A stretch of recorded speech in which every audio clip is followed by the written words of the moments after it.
Hi everyone, Kasey Thompson here. I want to jump right in and share an incredible vision that I just had. In this vision, I could see a massive crowd gathering around a body of water. I began to then see Jesus, the Christ, as he started to walk on top of the water, to the amazement of all the spectators as they looked on in awe and couldn't believe what they were seeing. As I was watching this incredible miracle, I looked up and I asked my angels, how is it that Jesus, the Christ, could do this? How could he walk on water? And they said Jesus, being enlightened, was operating at a much higher vibratory frequency than ordinary people. His Christ consciousness was perfect attunement to the universe. When Jesus walked on the water, it wasn't about defying physical laws, but rather about operating from a higher vibrational state, a state that matched that of the water. You see, all matter, including water, is ultimately energy vibrating at a certain frequency. By elevating his vibration to a level that transcends the density of water, Jesus could walk on it. You see, Jesus again had a perfect understanding of the different energies that exist in this physical world.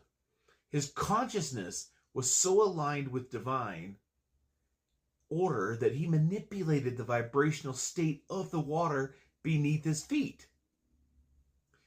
They said, you see, Kasey, the definition of a miracle is doing something, doing an act that mankind at that time cannot understand or explain.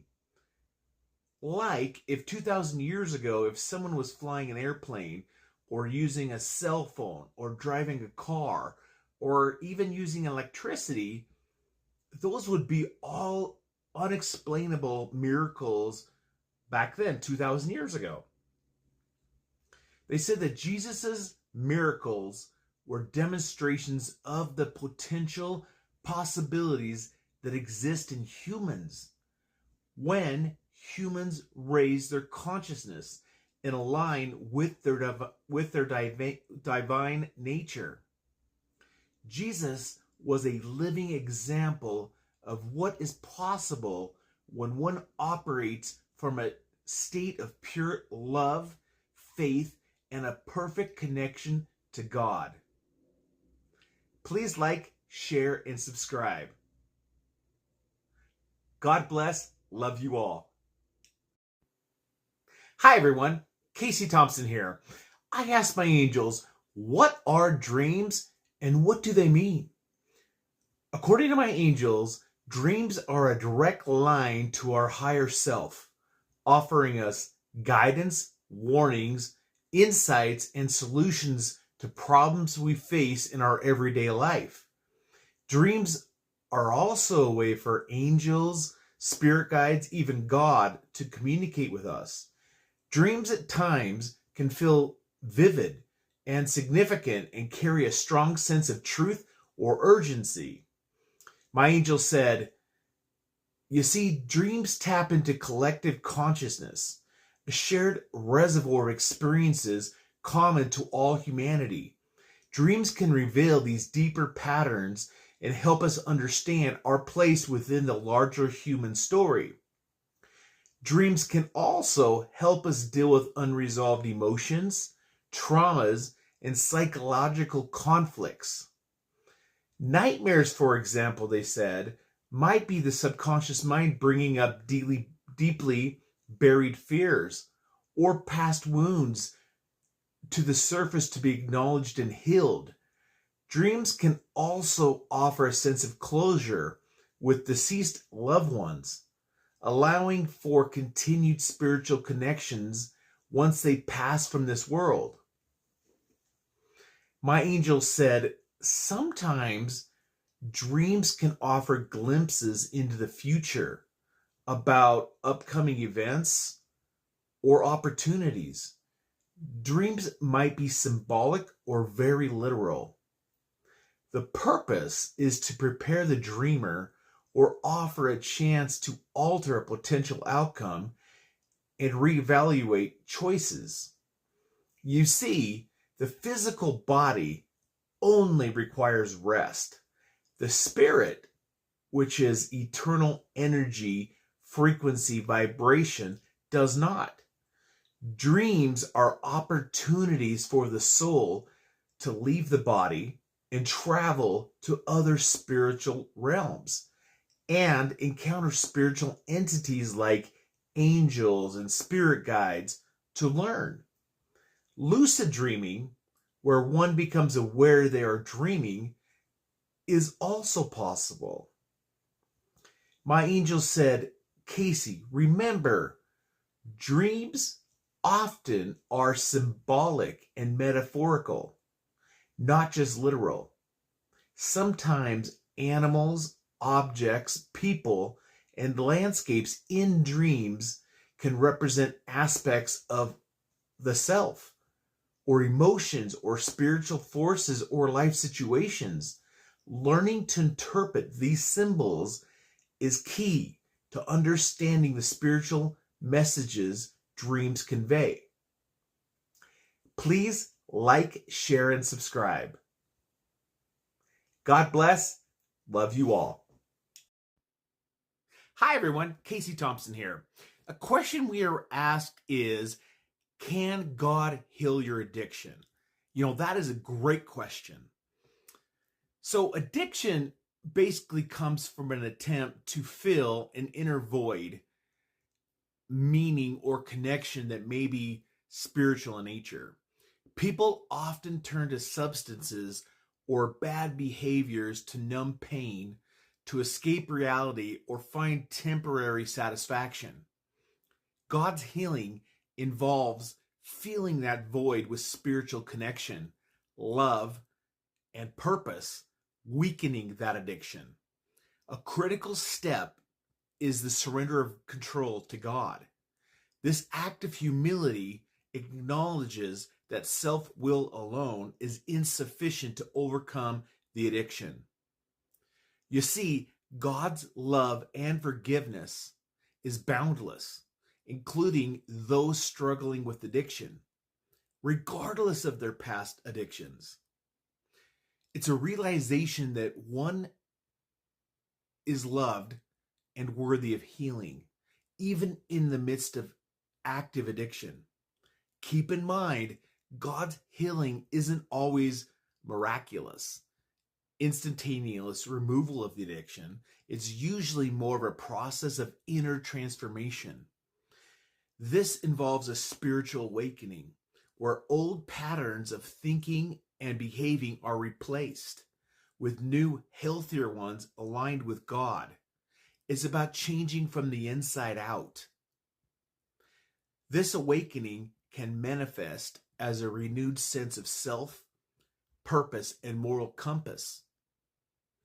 This new spiritual connection provides needed strength to overcome cravings, temptations, and difficult emotions. Reliance on God provides the strength to resist and choose a much better, different plan. A key part of spiritual healing involves seeking forgiveness. Seeking forgiveness from God, from yourself, from those harmed by your addiction, and even those who contributed to your addiction. This act of releasing past burdens is crucial for emotional and spiritual freedom. Through prayer, meditation, and seeking spiritual counsel, individuals can receive divine guidance on their recovery journey. A major part of sustained spiritual recovery is finding a new purpose in life and engaging in service to others. You see, recovery is rarely a one-time event. It is an ongoing spiritual journey. The connection with God is continuously nurtured through daily prayer and daily meditation. Please like, share, and subscribe. God bless. Love you all. Hi, everyone. Kasey Thompson here. I want to jump right in and tell you about a vision I just had. In this vision, I saw a scuba diver, and he was coming up to the top of the ocean, and he was starting to walk on the land, but he could barely walk, kind of falling forward because the weight of the equipment was so heavy. And he was just kind of stumbling along. So I looked up and I asked my angels, what is this that I'm seeing? And my angel said, scuba diving gear is very heavy, dense, and restrictive. But it's necessary in order for one to survive underwater for a long period of time.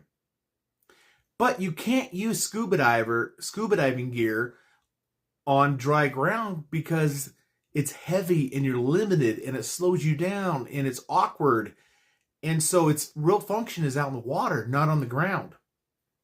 They said, like scuba gear, the eternal spirit only needs the physical body temporarily to exist in this physical world. You see, the physical body, being a low dimension body, requires many things to survive, like food, oxygen, water, things like that. And it only lasts so long before it dies and then gets buried and decomposes into the ground, never to be used again. But my angel said, your spirit, on the other hand, is eternal energy, frequency, vibration. It's free and capable to go anywhere. Your spirit consciously thinks and you're there. There are no physical restrictions like with the body. And the knowledge of all and everything that will ever be is enclosed in your spirit. And your consciousness, it carries over all your experiences, all your lessons, your wisdom onto this higher dimension, which most people call heaven. As spirit is pure energy, light, vibration, and frequency. And your spirit will continue its journey after the physical body dies, and it will continue its journey and its growth in this non-physical state of pure bliss in heaven, continuing to learn and heal and connect with other spirits and other divine beings and God in heaven. God bless. Love you all. Hi, everyone. Kasey Thompson here. I want to jump right in and tell you about a very powerful vision that I just had. In this vision, I saw an old man, and he was pushing his wife in a wheelchair down an old dusty farm road. There were different trees and there were bushes on the side of the road. He looked tired and exhausted as he pushed the wheelchair into an old country intersection where it looked like two dusty roads were crossing. And as I watched, the man looked lost as he looked down all four ways to go. And he looked like he was looking for a street sign and trying to figure out which way to go. As I was watching this, I asked my angels, what is this that I'm seeing? And they said, Kasey, unlike many religions teach, heaven and hell are not literal geographical locations. They're not like the United States or China or something like that. Religions are confused because they think they are only a physical body, when in reality, everyone is a spirit with a physical body. Therefore, religions are limiting their understanding and knowledge to nothing more than what exists in this low-dimensional physical world. They said they are unable to comprehend eternal truth. They went on to say, you see, heaven and hell are states of consciousness, vibrational frequencies, that everything that exists, including ourselves, is composed of energy vibrating at different frequencies. My angel said, Nikola Tesla once said, if you want to find the secrets of the universe, think in terms of energy, frequency, and vibration. My angels told me that Nikola Tesla was very connected to the other side and understood these principles. They said, just as radio tunes into different frequencies to receive different stations, our consciousness tunes into different vibrational frequencies. Simply put, my angels said, high vibration equals heaven. Heaven is high vibrational energy, light energy. These vibrations correspond to emotions and states of being like love, joy, gratitude, compassion, peace, harmony, and connection. When our consciousness vibrates at a high frequency, we experience bliss, spiritual enlightenment, and a deep sense of connection to God.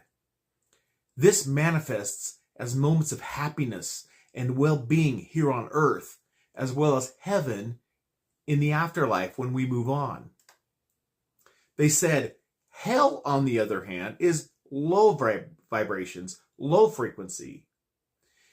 These vibrations correspond to emotions like fear, anger, hatred, shame, guilt, suffering, disconnection, and darkness. When our spirit vibrates at a low frequency, we experience things like suffering, mental anguish, depression, anxiety, and a sense of isolation. They said lower vibrations are a disconnection from the perfect energy, which is God. They added, heaven and hell are not just destinations after death, but states of being that we can experience in this life, in this physical world. Our actions, emotions, and actions constantly influence our vibrational frequency, creating our own personal heaven or hell on earth. They said living a life filled with love, kindness, and gratitude can create a heavenly experience, while being consumed by anger, fear, and negativity can lead to a hellish one. They said by consciously choosing thoughts, emotions, and actions that raise your vibration, we can move more towards more heavenly experiences. Please like, share, and subscribe. God bless. Love you all. Hi, everyone. Kasey Thompson here. A great question I was just asked is, how do you overcome feelings of being a failure? You know, that's a great question. A lot of people experience that. You see, feelings of being a failure can be incredibly heavy and debilitating, stemming from a perceived lack of achievement, unmet expectations, or a sense of just not being enough. Overcoming these feelings requires shifting your understanding of self, success, and your place in the universe. So how do you fix it? First, view every experience, including what you call a failure, as a valuable lesson designed for your growth. The universe isn't punishing you. It's proving and providing opportunities to learn, adapt, and evolve. Trust that setbacks are part of a larger divine plan. Sometimes a failed path is simply a redirection towards something more aligned with your true purpose. Number two, separate, and this is important, separate your worth from your achievements. Your value is not determined by your accomplishments, your job, your financial status, or what others think of you. You are worthy simply because you are a divine creation of God. Regularly remind yourself of your worth. Use affirmations like, I am loved and worthy regardless of my accomplishments. My value is not tied to my performance. Or, I am a child of God experiencing life's lessons. You see, life is not about achieving perfection. You're only human, which means you are a flaw and mistakes machine. That's what you do. True strength is found in acknowledging our weaknesses and leaning on God for support. Humility allows you to learn from your mistakes. Instead of self-criticism, treat yourself with kindness and love. Release the burden of past mistakes. Holding on to self-blame keeps you stuck in a low vibration. Let go of the need for external validation. Also, spend time, hopefully daily, in quiet prayer and meditation, connecting with your higher self and God. Ask for guidance and strength. Listen to and follow your intuition. Sometimes overcoming the feeling of failure involves surrendering control to God, trusting that things will play out as they should. Shift your focus from the end result to the journey and to the lessons learned along the way. Recognize that your ability to overcome life's challenges is actually the true measure of strength. Please like, share, and subscribe. God bless. Love you all. Hi everyone, Kasey Thompson here. A question I was asked is, how do you know the difference between God talking to you and your thoughts? That's a great question. Generally, messages from God bring a sense of profound peace, calm, and clarity. They're always rooted in love, compassion, kindness, and understanding. And understanding for yourself and others. It never condemns, shames, or promotes hatred.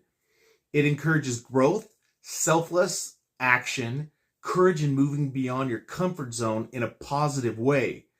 It aligns with universal truths like love, forgiveness, unity, and generosity. It feels like a quiet knowing that the message will feel timeless, profound, and universally applicable. It will come across with encouragement, leading to growth and betterment, not discouragement or despair. Your own thoughts, on the other hand, come from your ego, which is also known as your lower fake self. It feels like fear, anxiety, and pressure, accompanied with a feeling of urgency, doubt, worry, and judgment. It focuses on personal gain, reputation, and validation. It reinforces limited beliefs, keeping you stuck in old patterns, promoting self-mindedness, small-mindedness. It comes with conditions and expectations. It can be loud, chaotic, judgmental, and critical. It comes from your logical analysis, past experiences, learned behaviors, and social conditioning. It is very specific to immediate situations, not the long-term solution. It is self-critical, shaming, and accusatory, leaving feelings of guilt and worthlessness.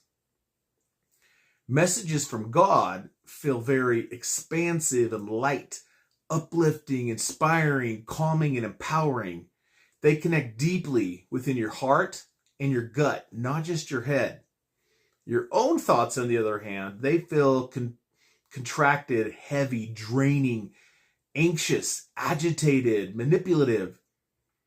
So the key is you must quiet your mind through meditation and prayer.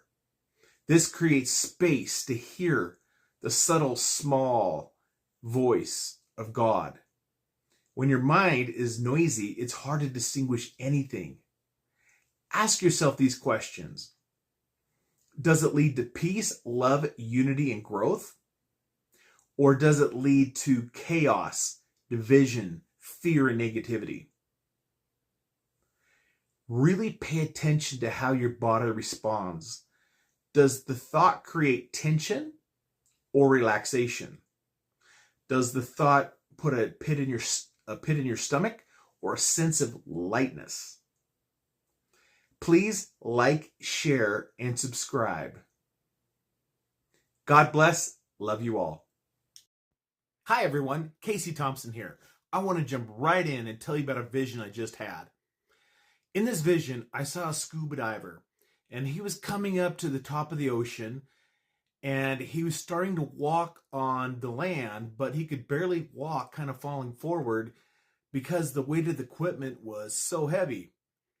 And he was just kind of stumbling along. So I looked up and I asked my angels, what is this that I'm seeing? And my angel said, scuba diving gear is very heavy, dense, and restrictive.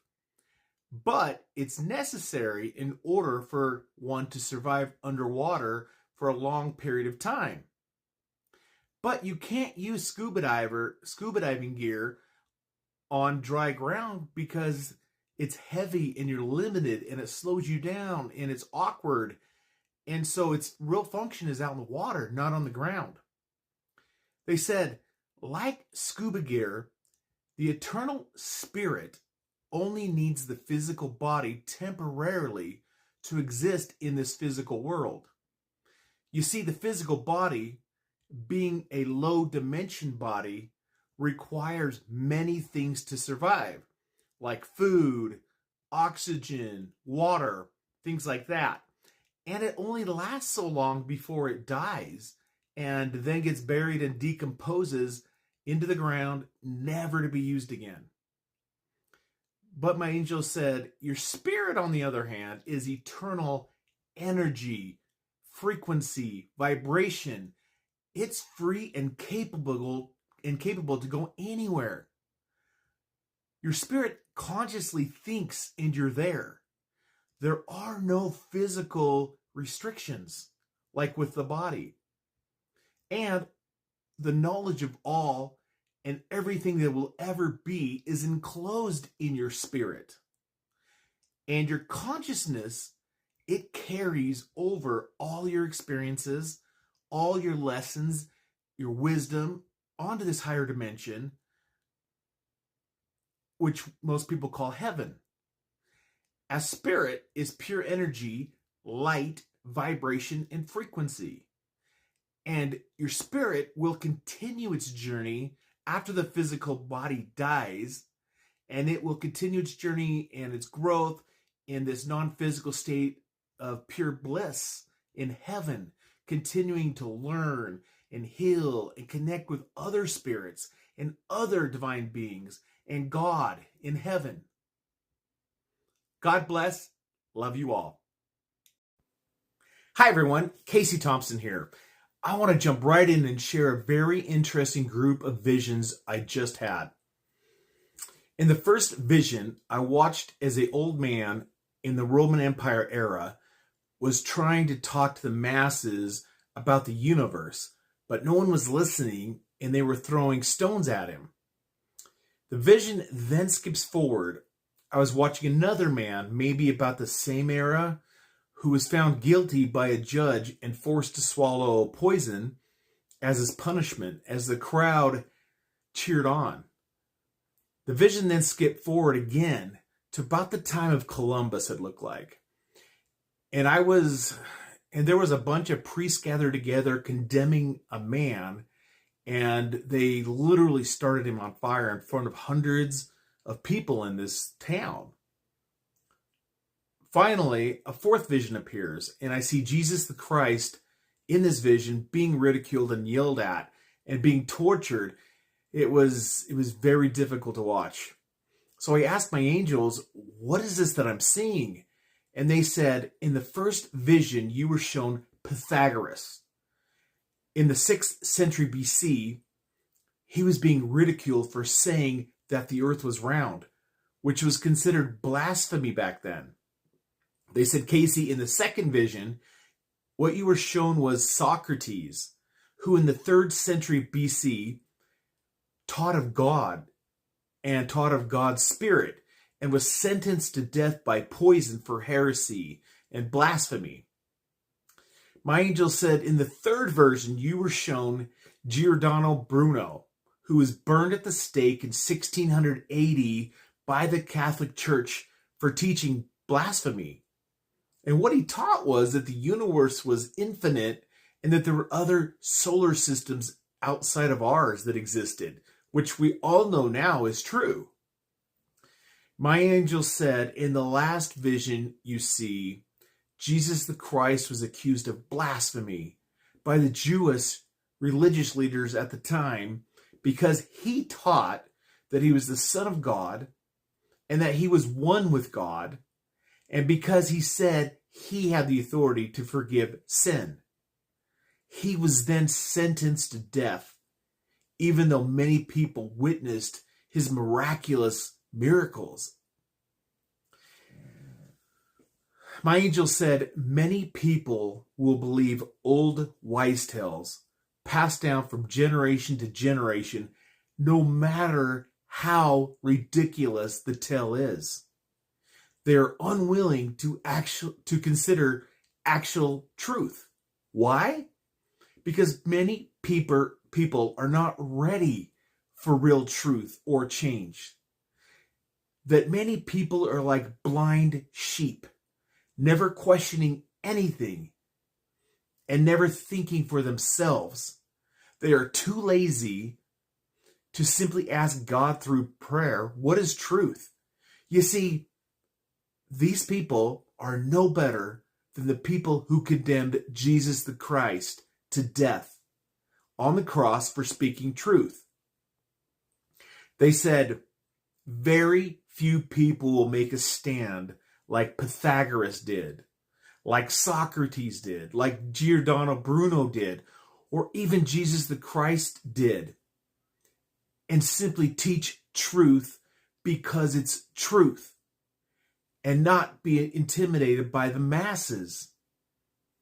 They said being called heresy or blasphemy because their message is different than what these sheep thought was truth their whole life without ever questioning anything or asking God what is true. Fearless people like this will find favor in God. And people like this will bring light and love to the world. Please like, share, and subscribe. God bless. Love you all.